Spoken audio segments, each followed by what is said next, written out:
Welcome back to my next UFC predictions video as we have the historic UFC 300 taking place on Saturday, April 13th. Just going to give my predictions for the entire card.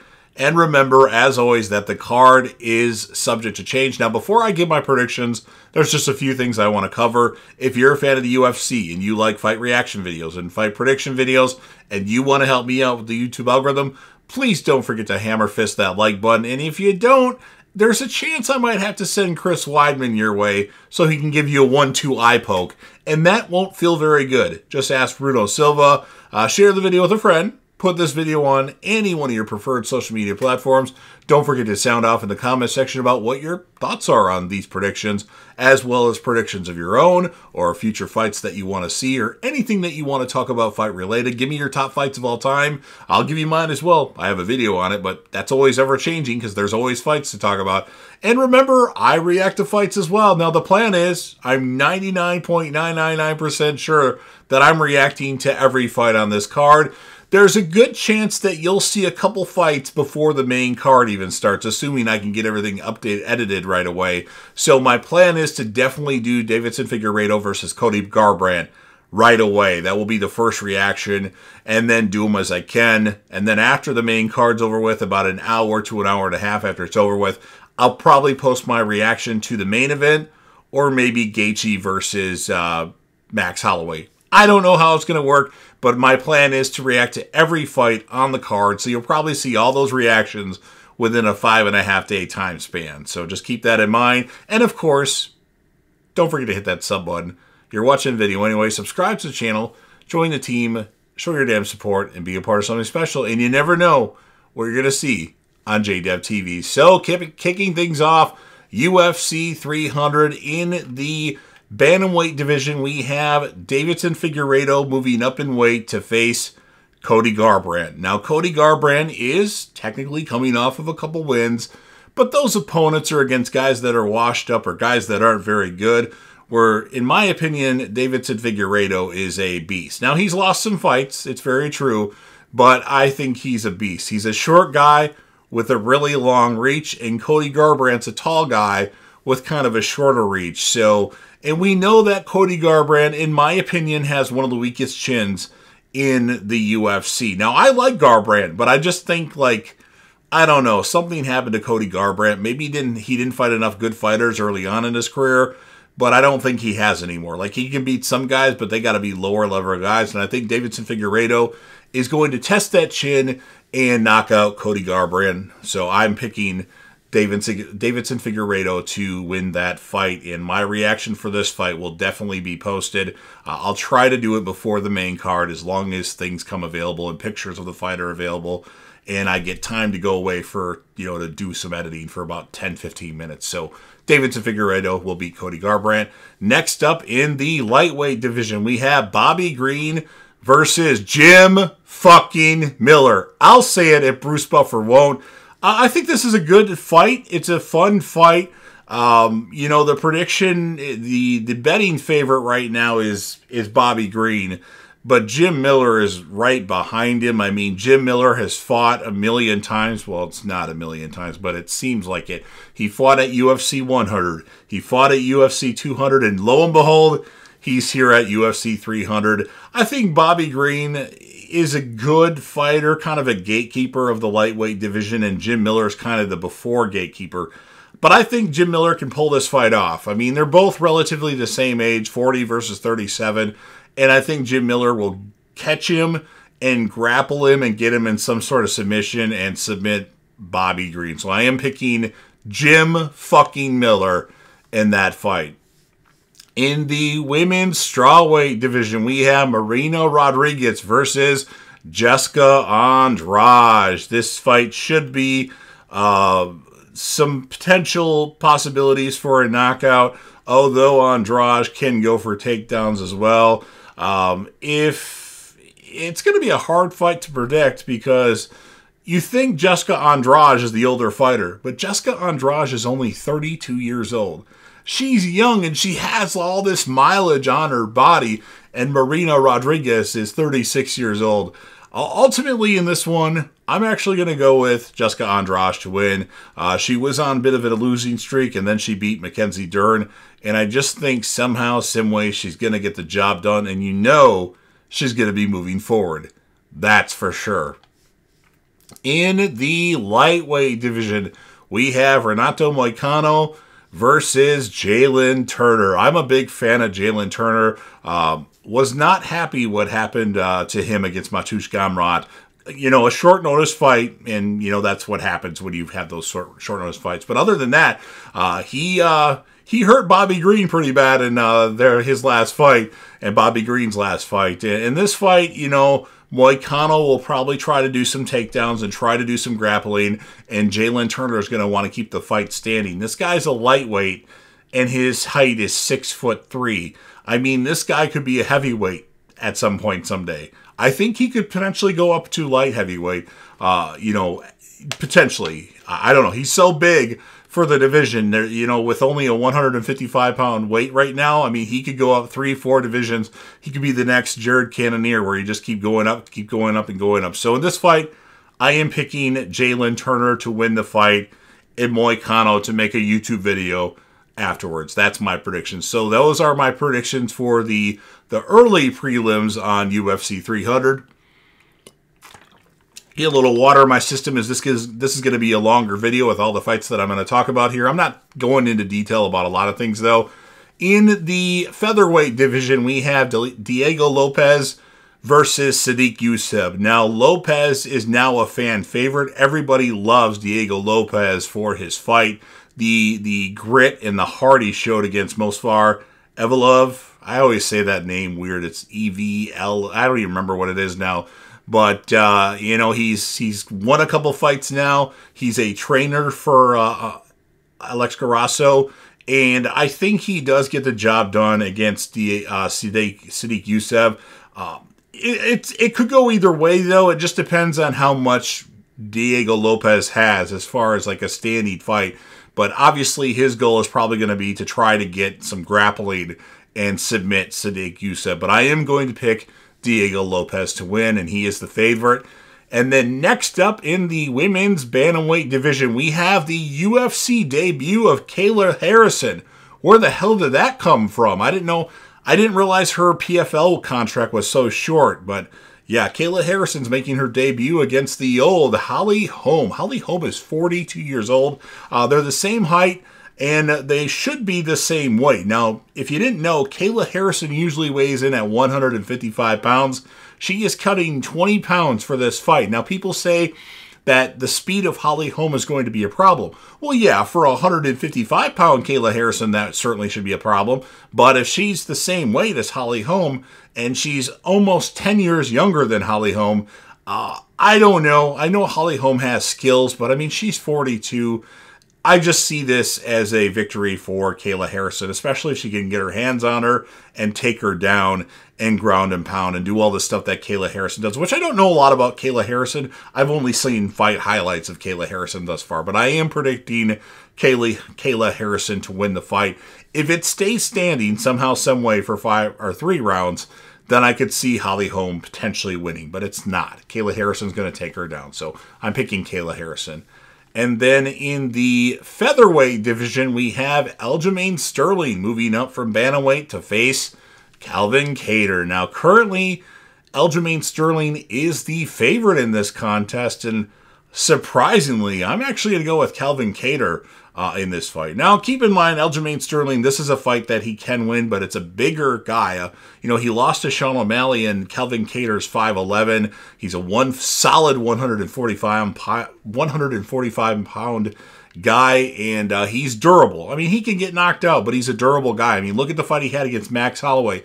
Max Holloway hit him with like 700 significant strikes, or he threw 700 strikes and landed like a lot of them.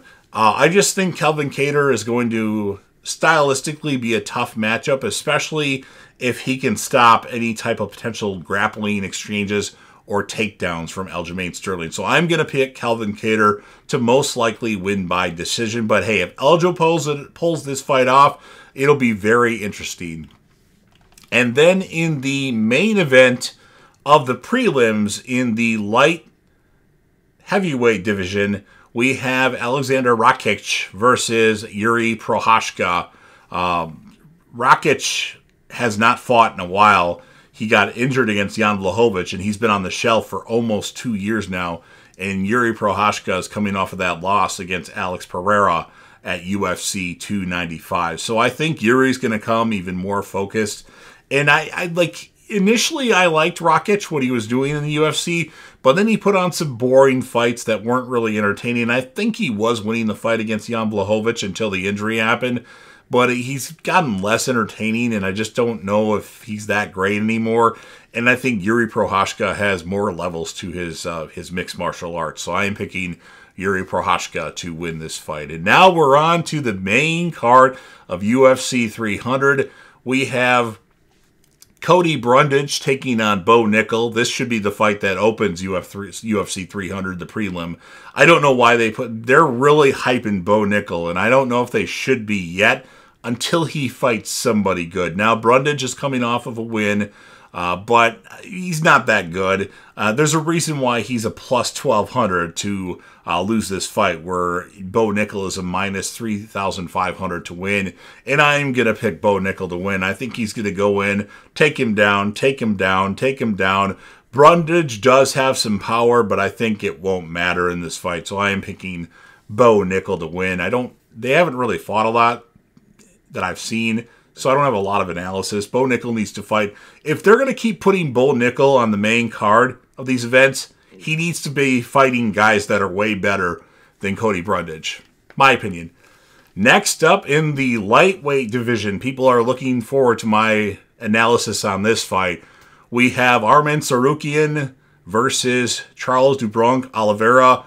This is going to be a fun stylistic fight. You have Tsarukyan, that's a really good grappler that likes to get takedowns, and you have Charles Oliveira, who's a good grappler as well, but is a good Brazilian jiu-jitsu artist, and if the fight goes to the ground, he almost would prefer to be on his back to try to get you on, like, in some kind of choke or some sort of submission.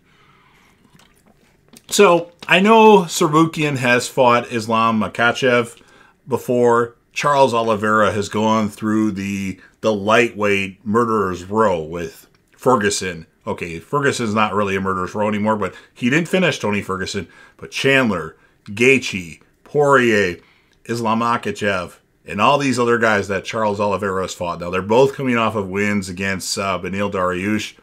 I don't think Beneil Dariush is that good. He got lucky against Mateusz Gamrot. Otherwise, nobody would really be talking about him. In this fight, I think Charles Oliveira is the better fighter by far. I think Tsarukyan, I hate to say this to all the Tsarukyan fans. I know he's a younger guy.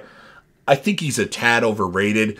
He could prove me wrong in this fight, but I just think there's levels to this game. And Charles Oliveira, especially if this fight stays striking, if it's a standing fight and they're striking, I think I'm picking Charles Oliveira. And I'm going to go with Charles Oliveira to win this fight and beat Arman Tsarukyan. And Charles Oliveira definitely deserves a title shot. When that will be, I don't know. But Charles Oliveira is going to get the job done. And then in kind of like the featured fight of UFC 300, in my opinion, in the lightweight division for the BMF title, the Bad Motherfucker title, which I hope Mark Coleman is the one that puts the strap around the winner of this fight. Now, I don't know for sure if this fight's going to be 5 rounds since it's not the main event, but you have Max Blessed Holloway moving up to the lightweight division again to face Justin the Highlight Gaethje. Now, we know what Max Holloway can do. He can take a beating. He can get pummeled and pummeled and pummeled, like the fight against Alexander Volkanovski, the third one. But you can't knock the guy out. And we know Justin Gaethje has a tendency to knock these fighters out. Now, there is a way for Max Holloway to win the fight. He has to get annihilated early on in the fight. Gaethje has to get tired. And then Max Holloway, with the self-proclaimed best boxer in the UFC, has to have a lot of output against Gaethje and outpoint Gaethje. I just think that Max Holloway's chin is finally going to go night-night in this fight. Okay, you know I'm a Gaethje fan, so obviously I'm going to pick Justin Gaethje to win.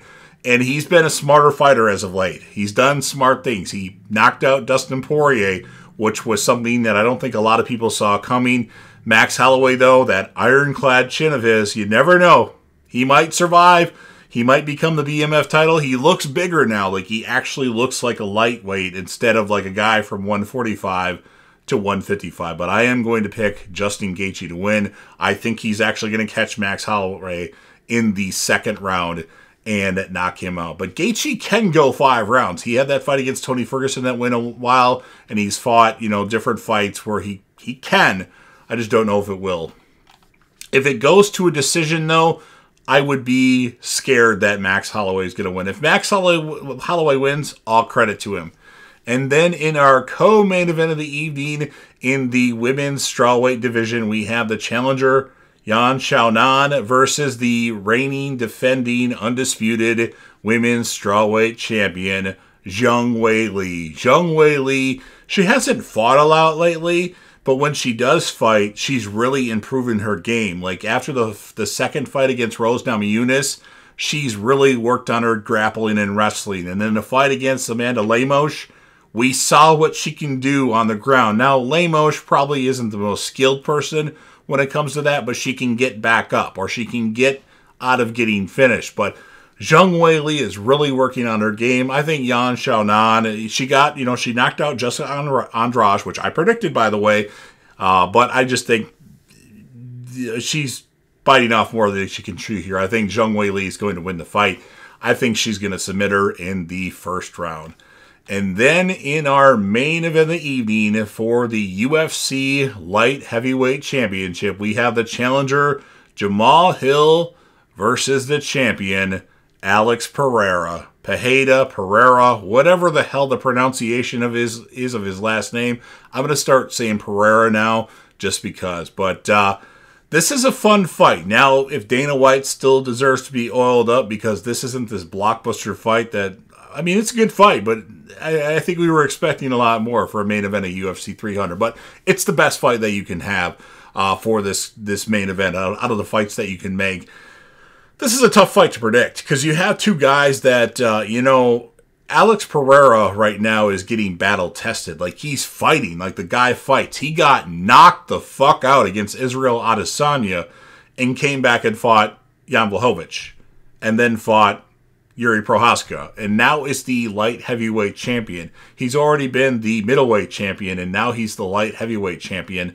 And, I mean, I would place money on the fact that he is the heavyweight champion at some point. Now, he won't beat John Jones, but if Tom Aspinall wants to fight Alex Pereira at some point, I think that's a fun fight to make. Of course, Aspinall is levels above as far as skills, it seems, but Pereira just seems to get the job done, except against Adesanya that when he got slapped. But he was looking good. He just got caught with a straight right. So in this fight, Jamal Hill is coming off of an injury, and I think he's kind of sloppy with like what he does in the octagon.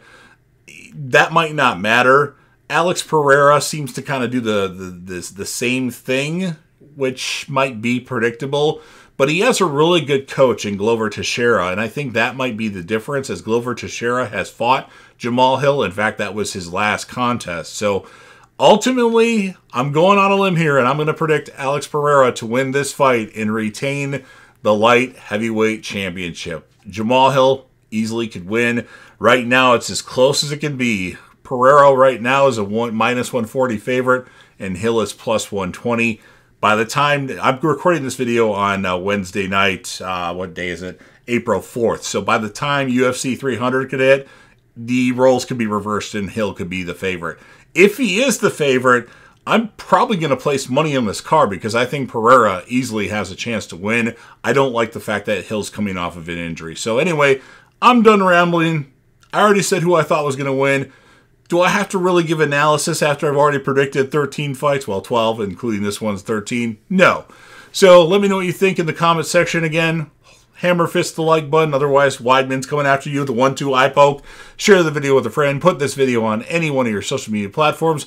Hopefully this video wasn't too long for you. Make sure you let me know what your thoughts are in the comment section. And then again, in case you weren't listening before, last but certainly not least, don't forget to hit that sub button. You're watching the video anyway. Subscribe to the channel, join the team, share your damn support, come back for my reactions to these fights, and you never know what you're going to see on JDev TV.